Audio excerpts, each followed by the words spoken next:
कोकणातील प्रत्येक अपडेट जाणून घेण्यासाठी आजच माझे कोकणच्या सोशल मीडिया प्लॅटफॉर्मला लाईक, फॉलो आणि सबस्क्राईब करा। रत्नागिरी जिल्ह्यातील खेड तालुक्यात आज कोकण संघर्ष समितीच्या वतीने लोटे MIDC येथील लक्ष्मी ऑर्गॅनिक या केमिकल कंपनी विरोधात मोर्चा काढण्यात आला। PFAS अर्थात फॉरएव्हर केमिकल निर्मित होत असल्याचा आरोप करत आंदोलकांनी कंपनी विरोधात जोरदार घोषणाबाजी केली। या मोर्चात पंचक्रोशीतील नागरिक मोठ्या संख्येने सहभागी झाले होते।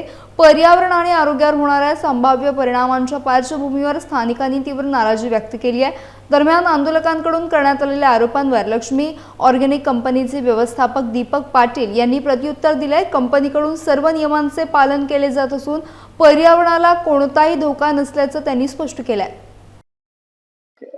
जे ग्रामस्थ आणि आंदोलनकर्ते आहेत त्यांच्या भावनांची आम्ही इज्जत करतो आणि तर म्हणून त्याद्वारे त्यांनी जे प्रश्न आम्हाला आता विचारलेले आहेत त्याचं आम्ही सविस्तर उत्तर देणार आहोत।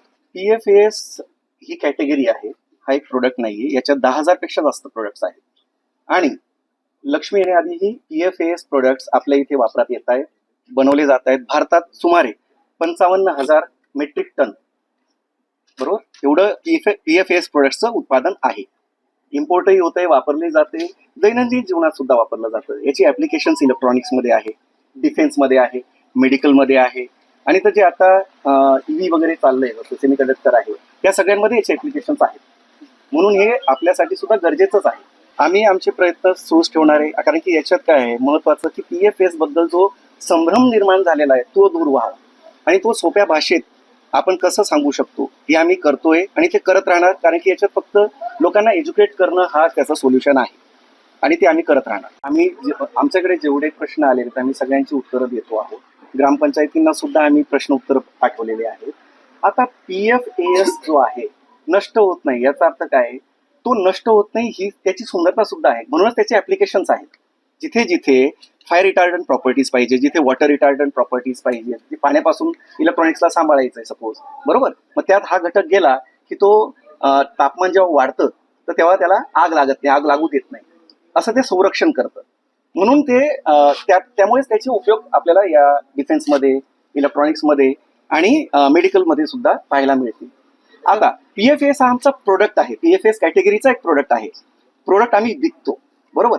त्याच्यात जे सांडपाणी तयार होतं त्याच्यात अंशतः PFAS असतं।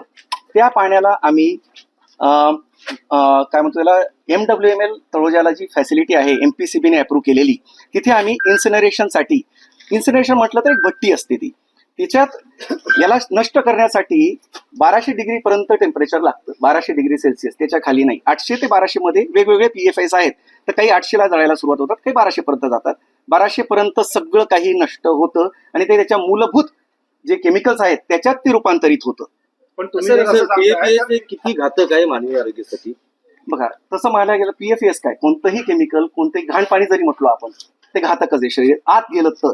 महत्वाचं काय आहे की जेव्हा आपण असं उत्पादन करतोय केमिकल्सचं बरोबर, त्या केमिकल्सला आपण एका बंद रिएक्टर्समध्ये त्याच्या जेणेकरून त्याच्यातलं केमिकल हे जमिनीत जाता कामा नये, पाण्यात जाता कामा नये आणि हवेत जाता कामा नये, ही दक्षता आपण घेतली पाहिजे, ती लक्ष्मी कंपनी घेते।